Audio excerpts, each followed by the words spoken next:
우리 니카라과에서 사역하고 있는 이피부 이진경 선교사님입니다. 저도 처음 만나지만은 저희 교회에서 화성 선교사로 지금 사역하고 있습니다.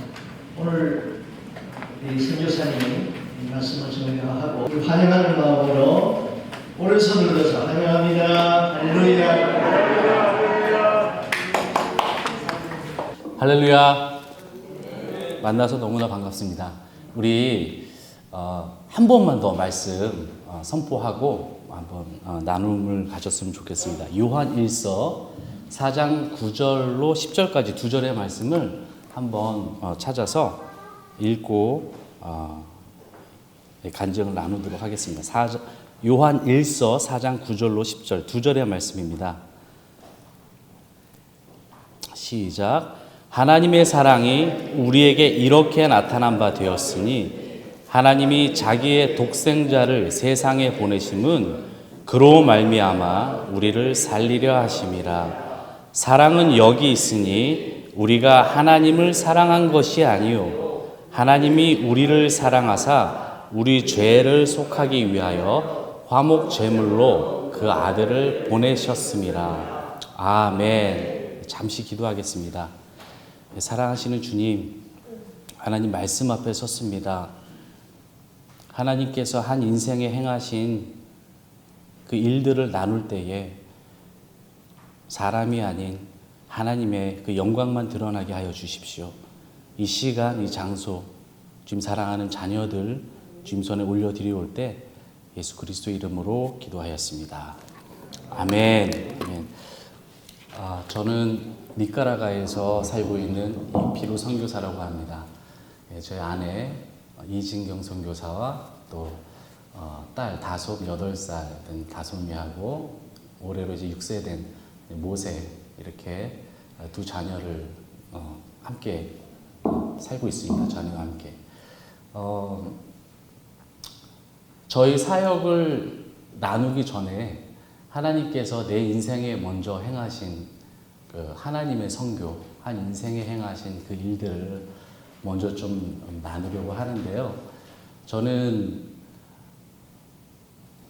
평범한 가정에서 이남 6녀 8남매의 막내로 태어나서 그저 사랑 많이 받으면서 어머님의 사랑 또 누님의 사랑 많이 받으면서 그렇게 유년 시절을 보냈습니다. 아버님께서 3살 때 돌아가신 것 말고는 뭐 특별한 사항이 없이 좀 평범하게 살았어요. 예수님을 영접하기 전에 삶은 누구나 그랬듯이 눈에 보여지는 것만 믿으며 살았습니다. 뭐 예를 들자면 뭐 돈이겠죠.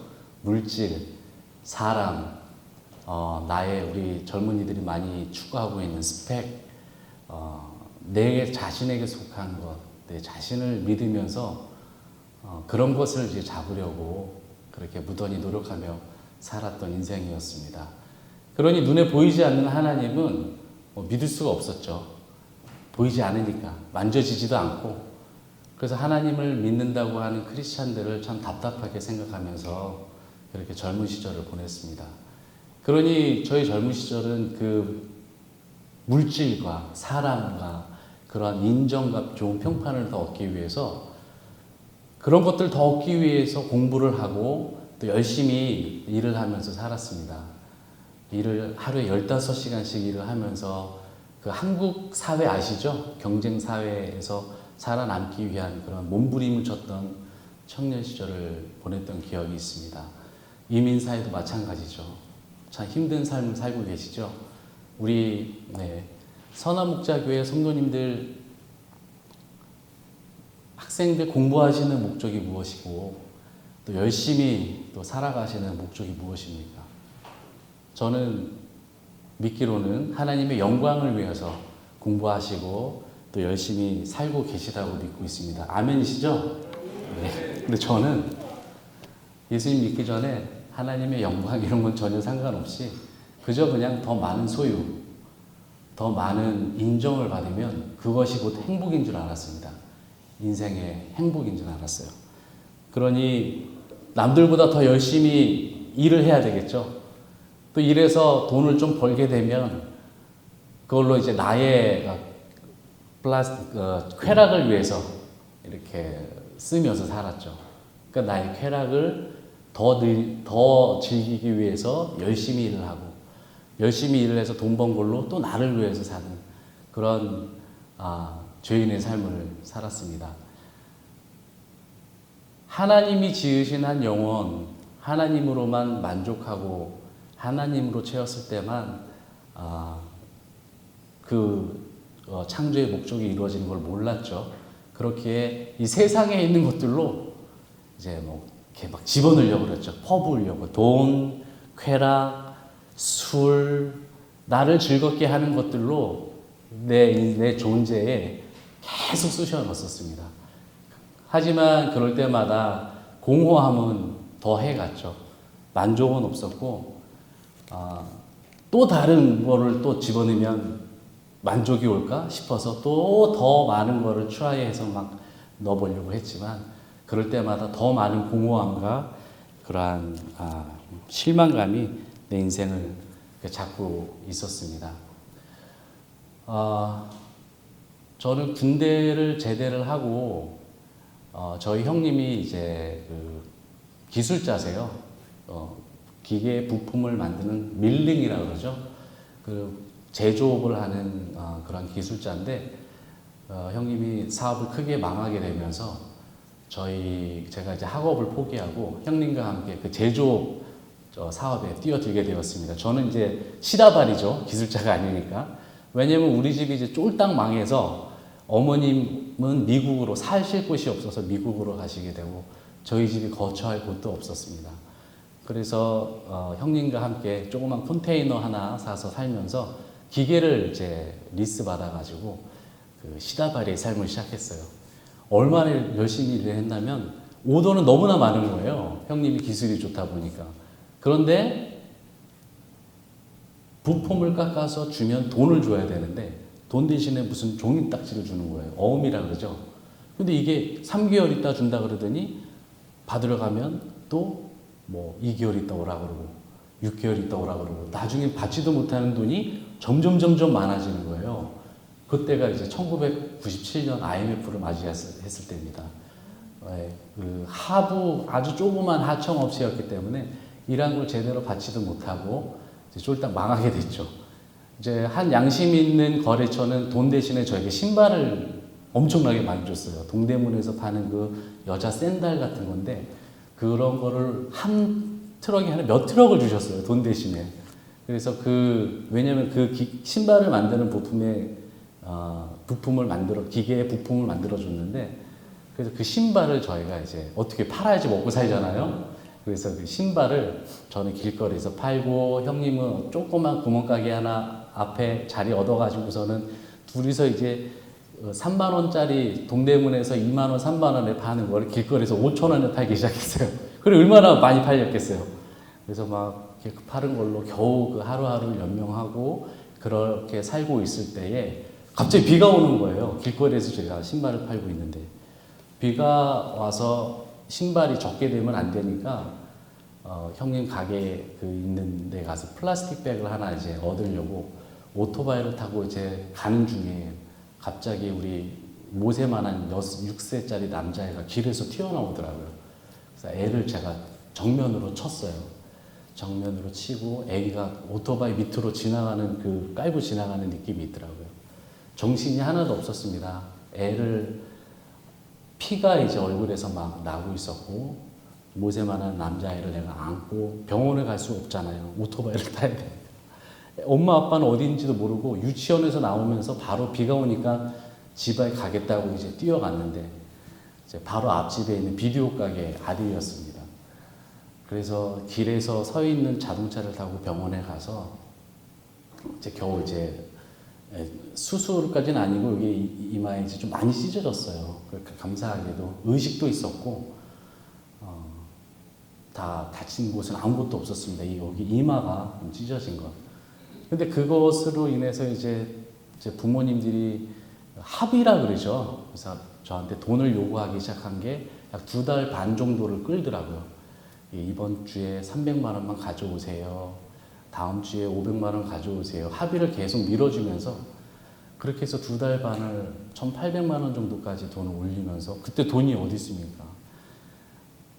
여기저기서 돈을 빌려서 미국에 있는 누님한테 돈을 빌리고 친구들이 돈을 가불해가지고 이렇게 그 위기를 모면했던 그런 사건이 있었습니다. 그 이후로 형님과 이제 빠이빠이 하고 저는 부동산 일을 배웠어요. 그래서 리얼 에스테이트라 그러죠.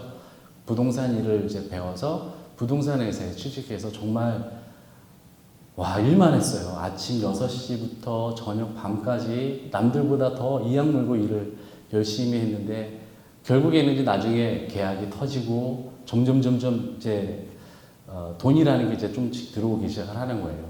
그러다가 잠실 옆에 있는 이제 조그만 가게를 또 하나 얻게 돼서 거기에서 이제 레스토랑을 하나 또 제가 직접 하게 되는 사업을 하게 됩니다. 레스토랑이지만 사실은 이제 펍이라 그러죠. 호프집이에요. 희망의 집이라 그러는데 어떤 사람들은 맥주 팔고 술집이죠. 네. 그렇게 해서 돈을 더 많이 벌어보려고 이거 아무것도 아니구나. 돈이 들어오니까 젊은 나이에 뭐 많이 들어온 것도 아니지만 막 이렇게 생전 만져보지 못했던 돈들을 조금씩 만지다 보니까 이거 인생 이런 거구나.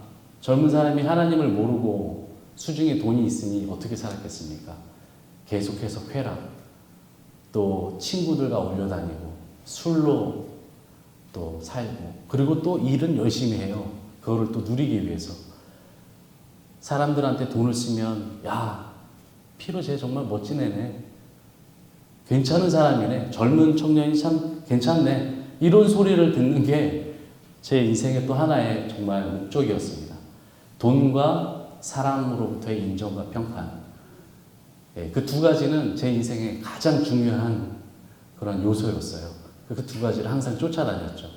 이제 그렇게 살던 중에 이제 형님이 이제 제가 돈을 좀 벌었으니까 형님은 사업을 몇 번씩 망해서 크레딧이 이제 완전히 없으니까 형님이 제 이름으로 사업도 하고 제 이름을 빌려서 이제 자동차를 하나 이제 제가 사드렸어요. 근데 어느 날 일을 하고 있는데 이제 경찰서에서 연락이 왔습니다. 어디 있냐고, 빨리 오라고. 그래서 갔더니 경찰서도 아니고 조그만 파출소라고 있죠, 한국에. 그 파출소에 웬 4명의 2사람의 택시 운전기사와 2명의 승객분이 그 파출소에 누워 계시는 거예요. 무슨 일인가 봤더니 이제 형님이 이제 사고를 이제 이렇게 차로 사고를 내시고 잠깐 자리를 비우신 거죠. 술을 먹은 상태에서 이제 저에게 전화가 온 거예요. 왜냐면 차주가 저니까. 그런데 제가 무슨 그렇게 의로운 사람도 아니었을 텐데 제가 그래준 게 아니잖아요. 저 아닙니다라는 말이 여기까지 나왔는데 왜 안 했는지 아직도 잘 모르겠습니다. 주님이 하셨겠죠. 그 형님은 애기도 있었고 저는 총각이었고 그래서 아마 돈으로 해결하면 됐으려니 생각을 했던 것 같아요. 돈으로 다 합의해주면 되지. 근데 제가 너무 늦게 가서 이미 이 사건이 경찰서로 올라가게 됐습니다. 그래서 성남 경찰서라는 곳에 가서 형사와 맞닥뜨리게 됐어요. 근데 형사가 하는 말이 상관없으니까 너가 아닌 것 같다. 근데 나는 상관이 없어. 피해자 4명의 합의서를 가지고 와. 4명을 쫓아다니면서 이제 합의를 하러 다녔습니다. 자동차를 보험도 없이 형님이 그렇게 사고를 냈어요. 임시 번호판을 달고. 그리고 형은 나타나지도 않고. 지금은 제가 이제 편안하게 이렇게 간증을 주님 만나서 얘기를 하지만 그때는 형님을 죄송합니다 이런 표현을 좀 써서 좀 정말 죽이고 싶었습니다. 정말 죽이고 싶었어요. 어떻게 죽일까 형님을. 형을 어떻게. 그냥 도망가서 나타나질 않는 거예요. 다 내가 뒤집어 쓰고. 그래서 그렇게 그때부터 또 더 술을 먹기 시작하고 저는 이제 그 피해자들 다 돈을 물어줘야 되고 병원비부터 모든 걸 다 물어주고 사람들이 정말 원망스럽게 시작하더라고요. 가족도 싫고 그때부터 이제 알코올 중독자가 된 것 같아요. 술이 없이는 잠을 잘 수가 없었습니다. 제 주위에 있었던 모든 친구들도 다 떠나가고 돈도 다 없어지고 그 돈과 사람 두 가지는 나의 우상이었는데 그 두 가지가 다 없어지니 살 이유가 없었죠. 그래서 그때 살이돈 뭐 개보린 이런 약들이 있었는데 그런 거 열 몇 개 이렇게 해서 그 술하고 같이 이렇게 먹었던 기억이 있어요. 죽으려고.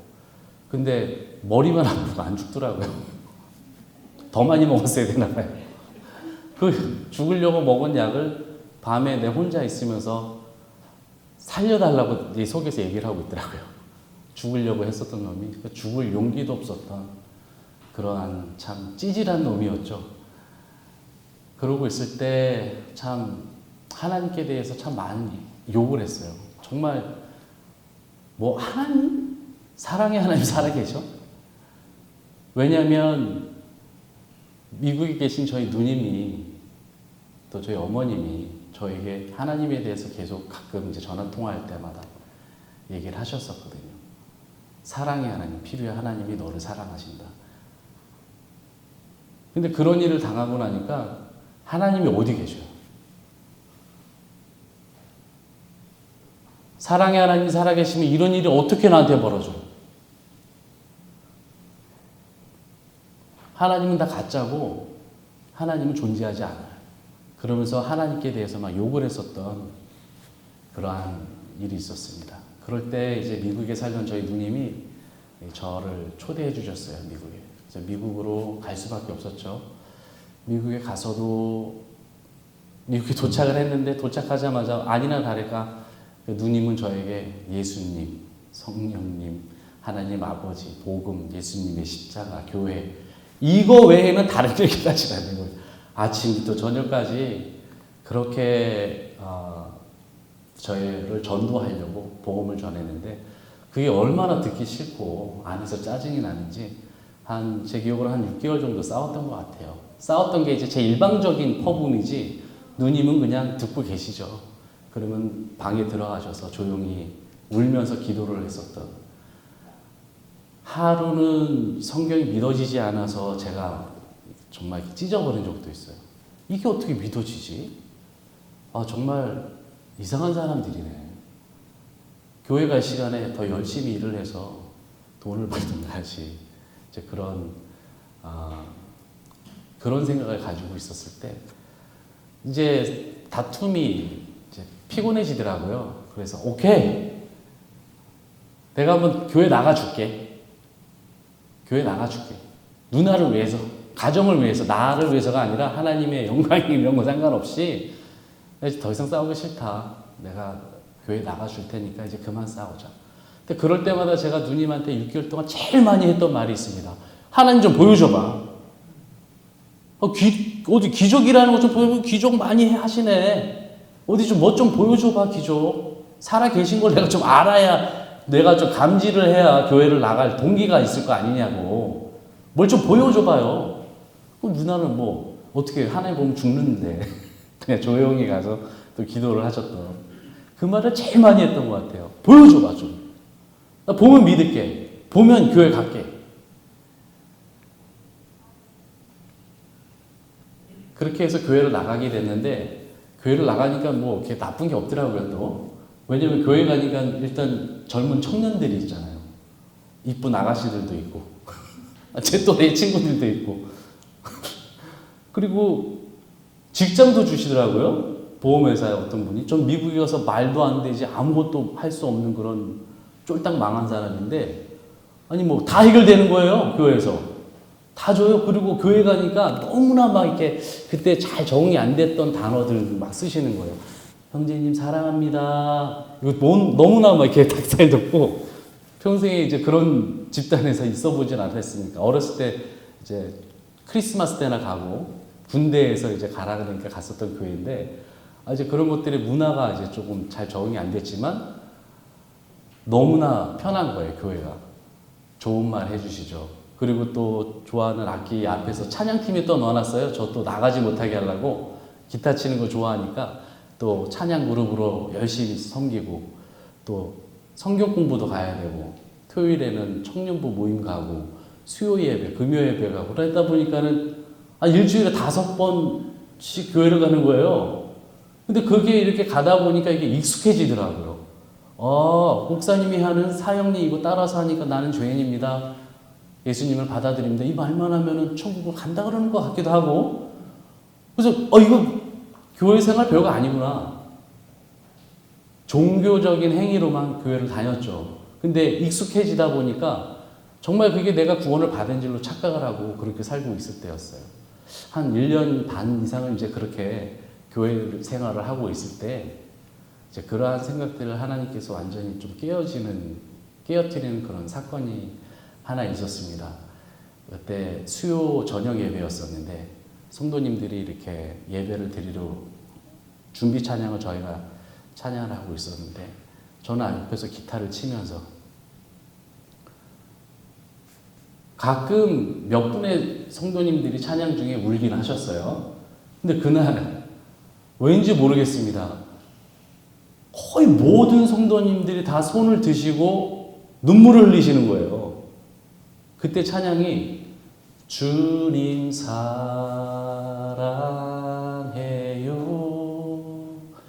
온 마음과 정성 다해 이 찬양을 하시는데 모든 성도님들이 눈물을 흘리시면서 손을 드시고 하나님께 대한 자기의 사랑을 고백을 하시는 거예요.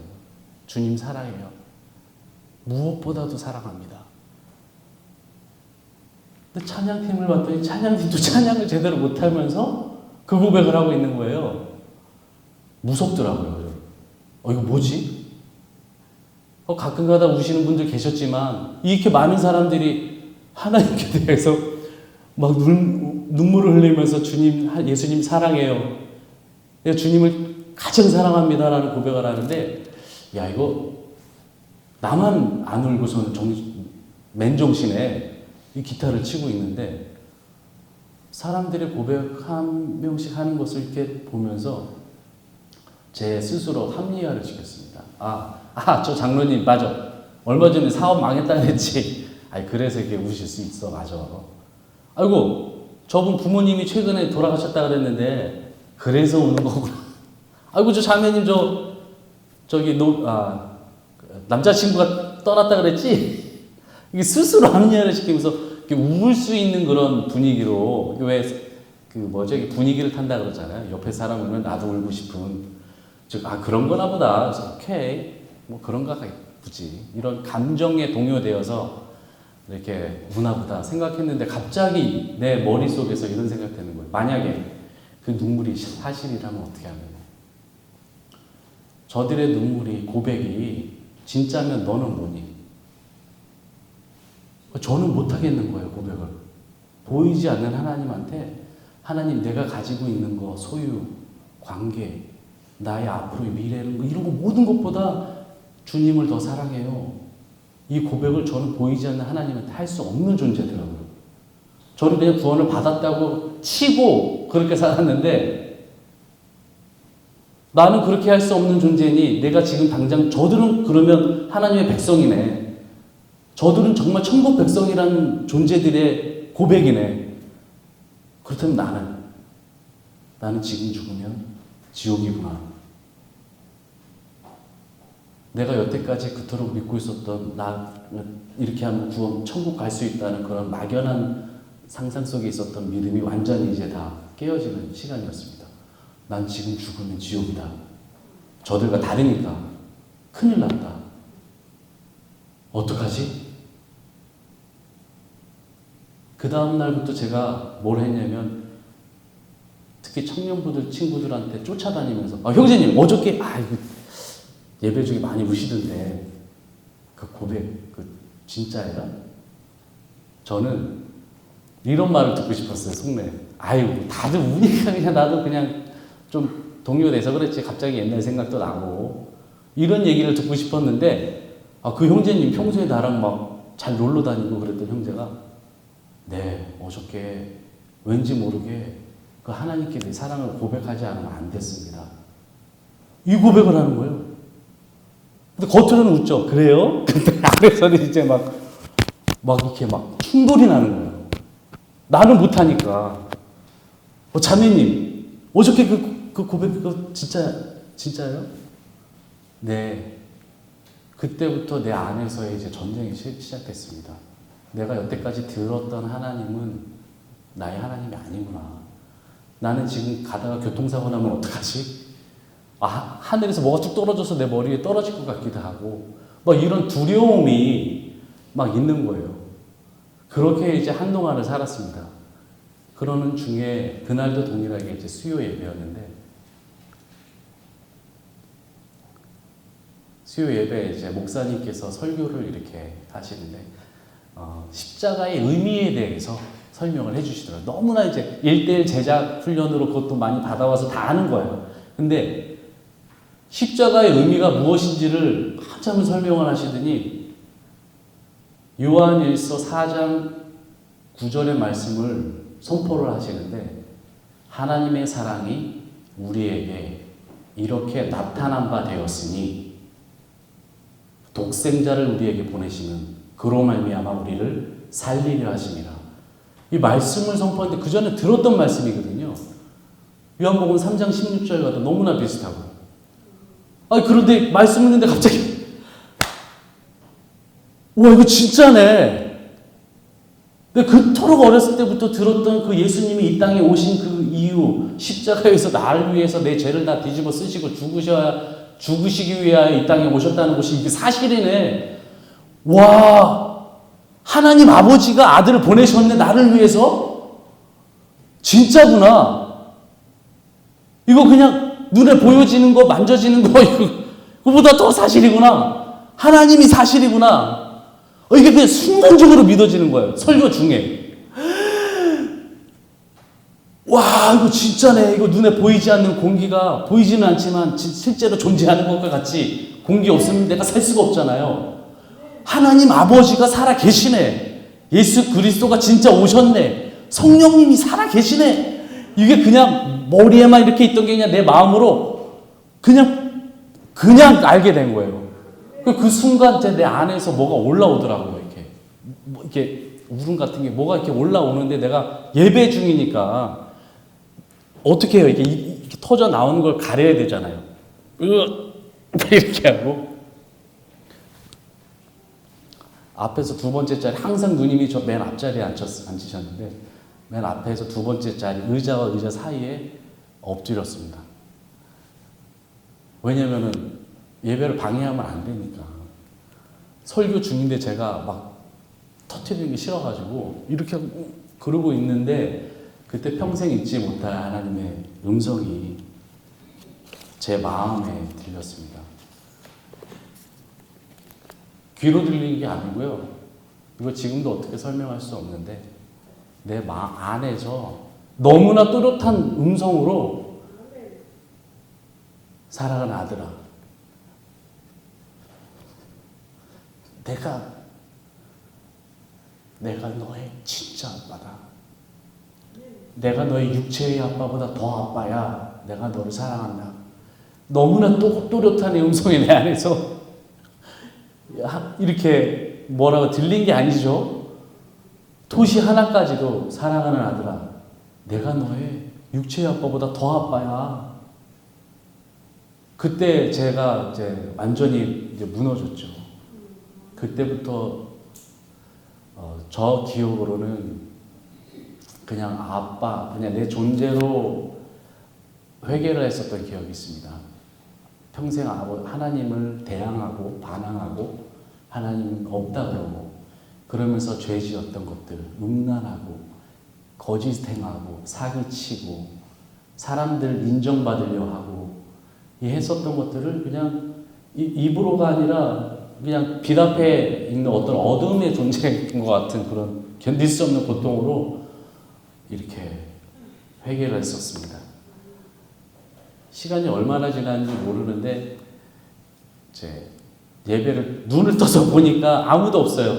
다 가셨어요. 그렇지, 저 뒤에 저희 희숙 누님만 계신 거예요. 기도하시는 한 분하고 저 뒤에.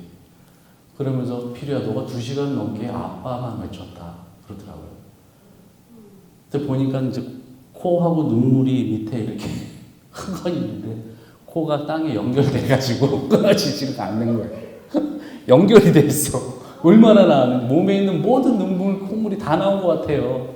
죄송합니다. 좀 지저분한 얘기지만 네, 그때 그랬던 기억이 있어요. 그날 예수 그리스도를 저희 구주로 영접했습니다. 그날 이후에 내 인생이 얼마나 다양하셨냐면요. 그냥 길 가다가 나무만 보면 눈물이 나는 거예요. 길 가다가 그냥 새만 보면 너무나 이거 우리 아빠의 작품이구나. 그냥 눈물이 나는 거예요. 지나가는 사람 붙잡고 내가 만난 하나님 얘기해야 되는 거예요. 당신도 하나님의 작품. 견딜 수가 없는 거예요. 와, 그냥 하늘을 날아가는 듯한 그런, 죄는 전혀 생각도 안 나고, 내가 어떻게 이런 것들을 모르고 살았을까?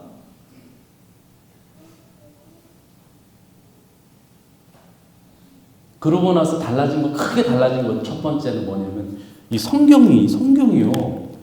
이전에 교회를 다녔잖아요. 성경 공부 매일 가서 목요일날 1대1 성경 공부하고 막 그랬는데, 그전에는 성경을 딱 피면은 그냥 5분 안에 잠이 들었어요. 부작용 없는 완전한 수면제. 잠자고 싶으면 성경 공부 그냥 잤으니까요. 이해도 안 되고, 왜 남의 나라 이스라엘 나라 이야기를 왜 내가 공부해야 돼요? 우리나라 국사도는 저 50점밖에 못 받았는데. 근데 그날 이후로 이제 성경책을 보는데 이게 너무나 단 거예요. 너무나 이게 내 얘기인 거예요. 창세기 1장을 피면 50장까지 다 읽어야지 잠이 들 수 있어요. 하나님의 말씀이 내 입에 어찌 그리 단지요. 내 입에 꿀보다 더하니이다. 다윗의 고백이 그 사람이 내 거를 그냥 이렇게 훔쳐간 듯한 그런 고백들을 막 하고 찬송가들이 다 내 얘기예요, 이게. 다 경험해서 아시죠? 야, 이거 좀 내 마음을 쏙쏙쏙쏙 해가지고 이렇게 노래를 만들어 놨을까? 성경 읽다가 또 회개하고, 생각나는 죄 있으면 회개하고, 군대 생활하다 때리는 생각나면 또 눈물로 회개하고, 또 찬양 읽다가 찬양하고, 막, 이거구나. 하나님 아버지, 나 정말 아빠구나. 확신이 생겼어요.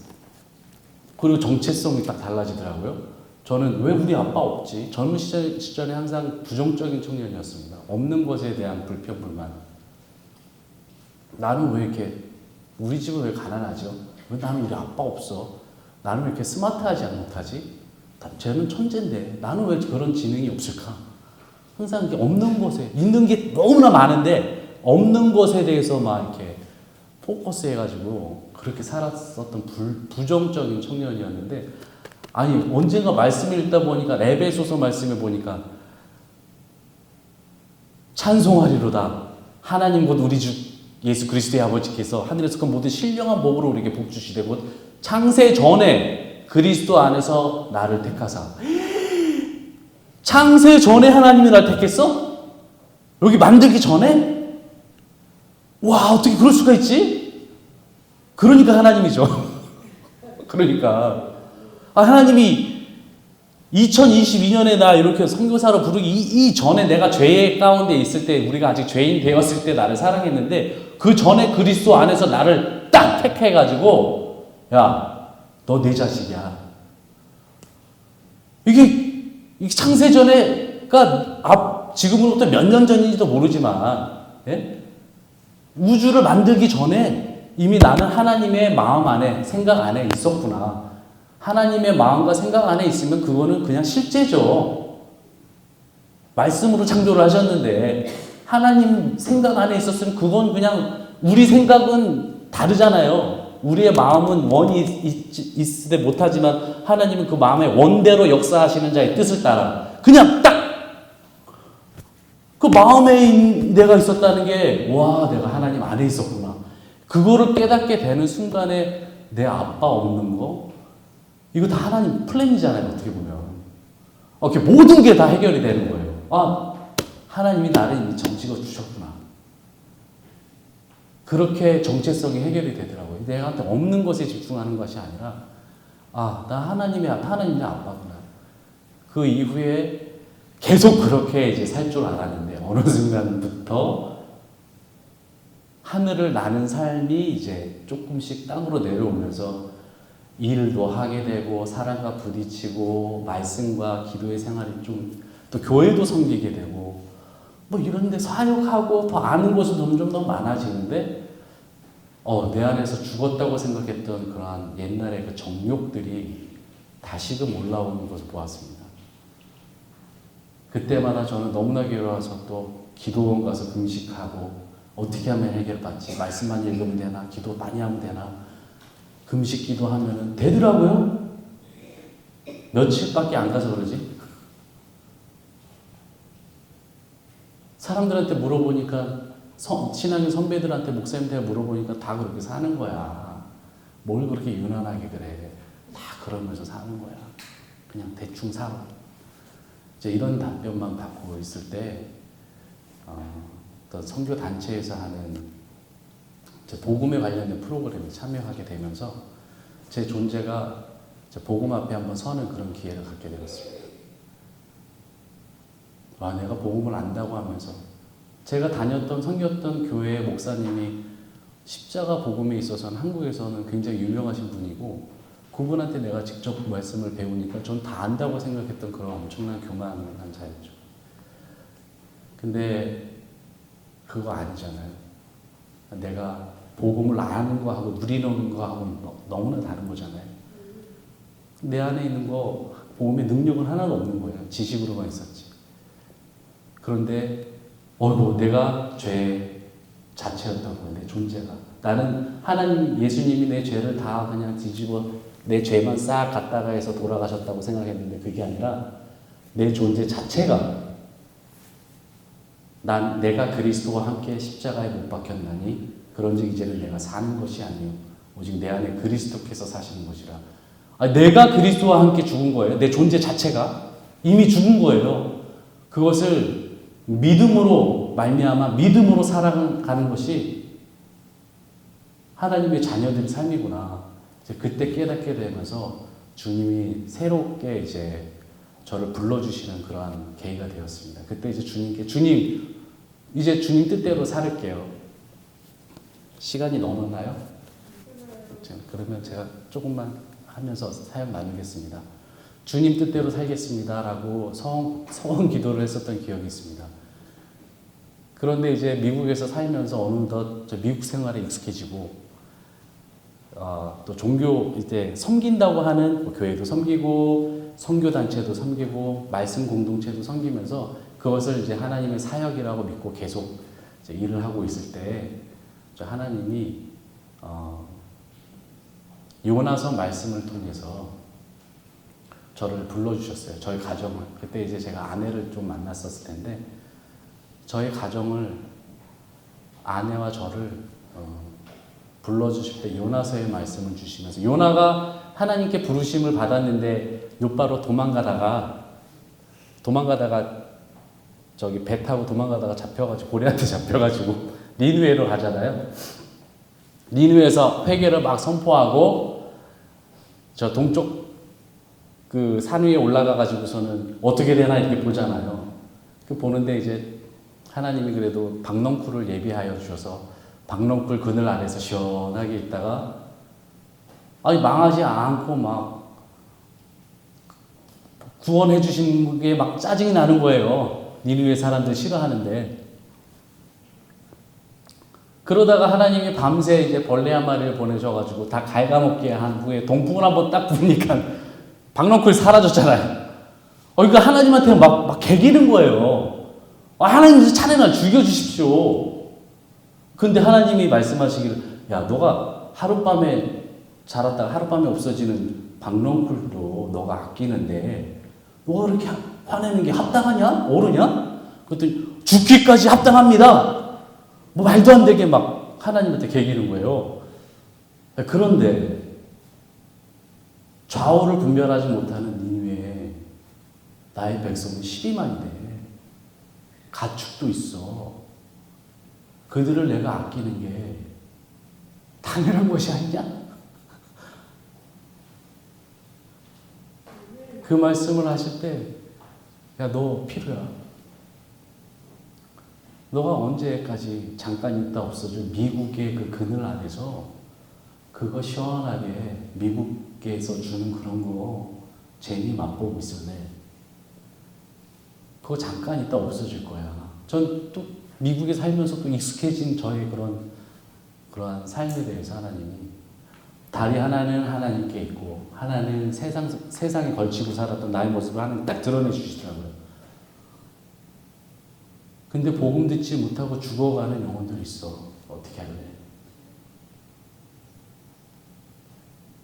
그때 동일하게 이제 저희 아내한테 강력한 말씀을 주셔가지고 저는 받았어. 근데 부르심이 저만 불러주시면 안 되잖아요. 근데 아내가 더 먼저 저에게 얘기를 해줬어요. 하나님 또 아내대로 말씀을 주셔서 동일하게 불러주셨어요. 그래서 저는 계속 순종의 보류를 했습니다. 사실 예전에 서원했잖아요. 몇 년 전에. 은혜 받고 하나님 마음대로 사용해 주세요 해놓고 계속 미국에서 이제 조금씩 계속 보류하면서 연기하면서 순종의 보류라는 표현밖에 못하겠어요. 그러면서 이제 질질질 끌고 있을 때 하나님의 말씀과 아내의 그런 고백을 통해서 지금 순종하지 않으면 안 되겠다. 그래서 저희가 이제 결혼 후에 한국으로 가서 훈련을 2년 정도 선교 단체에서 훈련을 받고 또 코스타리카에서 언어 훈련을 받은 후에 지금 2017년 1월부터 니카라과 땅을 밟게 되었습니다. 그때 밟을 때 주님이 저에게 주신 비전은 다른 건 아니 너가 만난 하나님 그 복음 전에 이 땅의 희망은 젊은이들이잖아요. 그래서 젊은 학생들한테 다솜엄마는 저희 아내는 미션 스쿨에서 선생님으로 섬기면서 복음 전하고 있고요. 저는 공립학교에서 또 클래스를 감사하게 얻어서 이 복음 전하고 있습니다. 저희가 제가 순종이란 단어를 썼지만 순종 제가 한 게 아니잖아요. 그때마다 하나님이 저를 순종할 수밖에 없게끔 그렇게 인도하신 순종도 곧 은혜라는 것 그것을 조금 깨닫게 되었고 그때마다 우리 기도로 또 도와주신 협력해주신 우리 선한 목자교회 저희가 니카라과 가서 얼마 안 있을 때부터 저희 내용을 사정을 다 들으시고 밤낮 기도해 주신 분 우리 목사님과 사모님 또 우리 선한 목자교회 성도님들 만나게 해주신 주님께 모든 영광과 찬송을 올려드립니다. 이상 저희 인생에서 주님이 하신 선교사역을 마치고 저희가 니카라과에서 있었던 사역의 내용을 잠시 이렇게 사진과 영상으로 좀 소개해 드리겠습니다. 라이트를 조금 줄여주면 네, 저희 가족입니다. 저 아내, 다솜이, 모세. 나는 포도나무여 너희는 가지라 그가 내 안에 내가 그 안에 거하면 사람이 열매를 많이 맺나니 나를 떠나서는 너희가 아무것도 할 수 없습니다. 선교 주님이 하신다고 저희 불러주시고 나서 계속 주신 말씀이라 이렇게 말씀을 써놨습니다. 다음.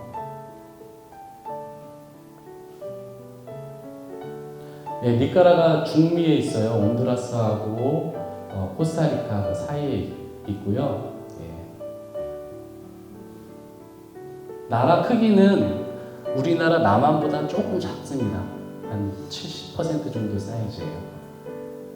니카라과는 화산이 많고요. 물이 많다 그래서 아구아라는 말이 그 단어에 들어가 있는데 물이 많지만 깨끗한 물은 별로 없어요.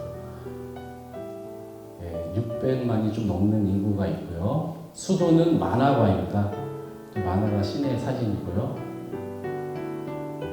정치가 이제 가장 큰 이슈죠. 니카라과가 이렇게 힘들게 된 거는 정치적인 이슈인데 저 사람이 오르테가예요. 다니엘 오르테가. 지금 여기 보면 31년 뭐 이렇게 써져 있는데 뭐냐면 이미 사설을 하고 지난 11월 17일 날 다시 오선을 했습니다. 독재가 연임으로 5년을 했고요. 5년짜리 25년이죠. 그리고 84년부터 90년까지 그때 또 6년을 대통령을 한번 했었어요. 그러니까 총에서 6년이잖아요. 그러니까 31년째 지금 대통령 독재를 하고 있습니다. 여기 이제 잘 안 나왔는데 경제가 잘렸죠. 전 국민의 80%가 2불 이하로 살고 있어요. 그리고 원주민, 그 인디안 부족 카리브 쪽에 살고 있는 원주민들은 80% 이상이 1불 이하로 하루를 살고 있습니다. 중남미 총 통틀어서 베네수엘라, 아이티, 니카라과가 가장 빈약국입니다.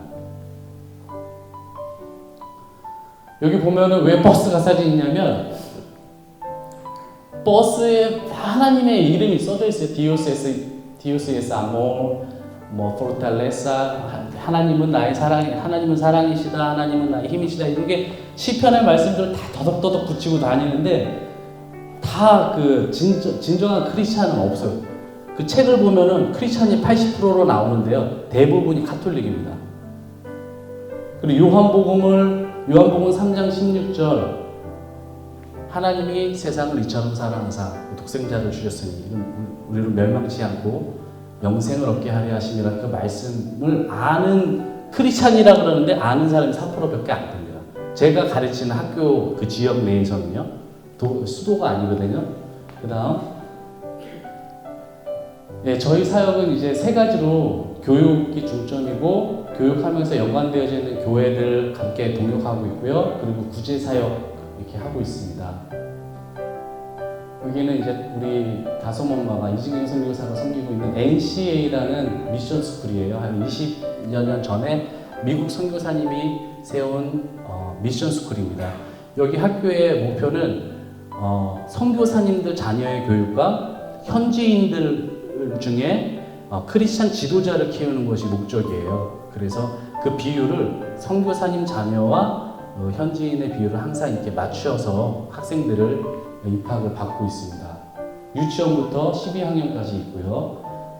우리 다솜 엄마가 수학과 과학을 가르쳐주고 있어요. 저는 이제 공립학교 자기 학교로 이렇게 빨리 넘겨놓지. 여기 이제 니카라과 중산층들이 들어올 수 있죠. 사실은 여기 이제 그 프라이빗 스쿨이니까 돈을 낸단 말이죠. 그러니까 일반 그냥 니카라과인들은 사실 들어오기 힘든 그런 학교예요. 제가 섬기는 이제 공립학교가 2개 있습니다. 그 중에 하나고요. 여기서 성경 수업을 감사하게 교장 선생님이 원래 이제 니카라과는 사회주의고 그렇기 때문에 우리 개신교 선교사들한테 학교를 개방하지 않는데 카톨릭 신부들이 와서 이제 신앙교육을 한 달에 한 번씩 가서 이렇게 하고 볼펜 노트 나눠주는데 이 학교 교장 선생님이 크리스찬이에요. 그래서 감사하게도 학교를 문 열어줘서 제가 그 클래스 들어가서 복음 전하고 있습니다. 그 소리가 안 나오나요? 이 수업 시간에 요한복음 암송한 거 이렇게 소리가 안 나오나요? 네, 괜찮습니다. 수업 모습이고 이제 학생들 사역을 하다 보니까 가난한 학생들도 만나게 되고 또 이렇게 저 친구는 우리 집 근처에 사는 친구인데 총을 맞아가지고 그 다리를 못 쓰게 됐어요. 근데 이제 그 일을 못 하니까 또 아내도 떠나가고 또 휠체어가 필요하다 그래서 음식하고 휠체어 공급해주고 저기 옆에 있는 자매는 저희랑 동력하는 현지인 자매입니다. 애기 오른쪽이 좀 보이시죠? 알리손이라고. 좀 신실한 친구예요. 이쪽에 좀 사진, 이렇게 학교에 가난한 학생들 음식이 없어요. 못 먹고 사니까 이제 이렇게 나눠주고 있습니다. 또 이제 또 하나는 저희가 미스키토 미존도 종족, 그러니까 정글에 사는 원주민들 그 전기도 없고 물도 없습니다. 거기에 저희가 1년에 한 차례씩 들어가고 또 그곳에 있는 리더들을 한 차례 수도로 초청을 해서 말씀을 같이 나누고 교육시키고 다시 보내는 사역을 하고 있는데 지난 4월 달에 저희가 가족 애들 다 데리고 한번 가봤어요. 한번 경험하라고. 왼쪽이 교회고 오른쪽이 저희가 자는 곳이고 숙소고요. 가운데에 있는 게 저게 우리를 위한 화장실이에요. 가운데에서. 원래 이분들은 그냥 바깥에서 하시는데 수도에서 버스로 16시간 걸렸나요? 네, 16시간 정도 들어가야지 됩니다. 교회, 이제 여기가 미스키토 지역에서 첫 번째 교회 예배당이에요. 그냥 이렇게 비 안 들어오게 승이라고 그러죠. 이렇게 알루미늄 지붕 씌우고 뼈대 세워서 저기서 예배를 드리고 있습니다. 저희가 이제 저 재료들을 사가지고 들어갔죠. 네. 네. 이렇게 해서 말씀도 나누고, 집회도 일대 이제 1시간, 2시간씩 걸어와가지고 저 예배당에 그 전에 이제 광고를 하라 그래요. 동네 분들한테. 예수님 믿는 친구들한테. 그래서 그 친구들 모여서 같이 이렇게 말씀 나누고 찬양도 하고 또 아이들 사역도 하고, 네, 5명 많은 아이들한테 또 복음 전하는 교재를 가져가서 또 50명 올 거라 그랬는데 이날 100명 가까이 95명이 와가지고 좀 너무 북적북적했죠. 이렇게 음식도 나눠 먹고, 네, 같이 노는 시간 가졌습니다. 네, 친구들이에요. 미스키토 부족. 미스키토 부족은 산디니스타, 지금 니카라과를 집권하고 있는 그 좌파 집권당이 내전을 했잖아요. 미국에서 원조해 줬던 그 소모사라는 정권과 내전을 하고 있을 때 얘네들은 중간에서 양쪽으로부터 다 학살을 당했습니다. 특히 산디니스타, 지금 아까 그 대통령 집권당인데 그 친구들로 인해서 바닷가에 살고 있었는데 많이 학살을 당해서 산속에 들어와 숨어서 살게 된 게 이제 이분들이 살게 된 거주지가 된 거예요. 그러니까 뭐 힘이 없죠. 예. 미스키토어가 따로 있습니다. 다완이라는, 저거 안 들렸는데 미스키토어, 하나님은 살아계신다라는 걸, 이 친구는 여기서 리더 역할을 하고 있는, 아직 목사님 타이틀을 못 받았지만 교육을 받아서 그래도 목사 역할을 하고 있는 한 형제입니다. 엘빈이라는 친구고, 이분이 스페니시하고 미스키토어를 이렇게 통역을 해줘서 저희가 사역을 또 수월하게 할 수 있도록 이렇게 해줬던 친구입니다. 저희 사역은 짧게나마 이렇게 나눴습니다. 감사드립니다.